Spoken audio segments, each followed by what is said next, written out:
Operation بنیان مرصوص کو 1 سال مکمل ہونے پر ملک بھر میں تقریبات کا آغاز ہو چکا ہے۔ تقاریب میں سیکورٹی اداروں کی قربانیوں کو خراج تحسین پیش کیا جا رہا ہے اور پاکستان بھر میں اس کامیابی کو قومی عزم اور یوم فتح کے طور پر یاد کیا جا رہا ہے۔ اسی بارے میں رپورٹ کریں گے طاہر نصیر۔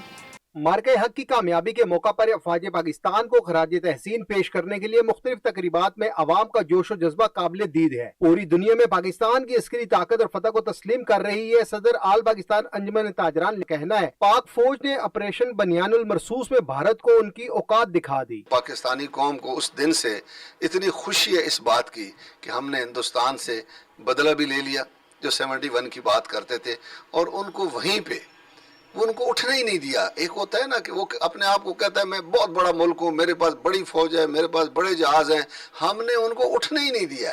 اور میں تو کہوں گا کہ یقین کریں کہ بس رائے حق کے شہیدوں، وطن کی ہوائیں تمہیں سلام کہتی ہیں۔ تاجر برادری کا کہنا ہے پاک فوج نے پوری دنیا میں پاکستان کا نام روشن کیا۔ آج دنیا بھر میں پاکستان کو قدر کی نگاہ سے دیکھا جاتا ہے۔ جو اللہ پاک نے ہمیں فتح نصیب کی افواج کی وجہ سے پوری دنیا میں ہماری قوم کا سر فخر سے بلند ہوا ہے۔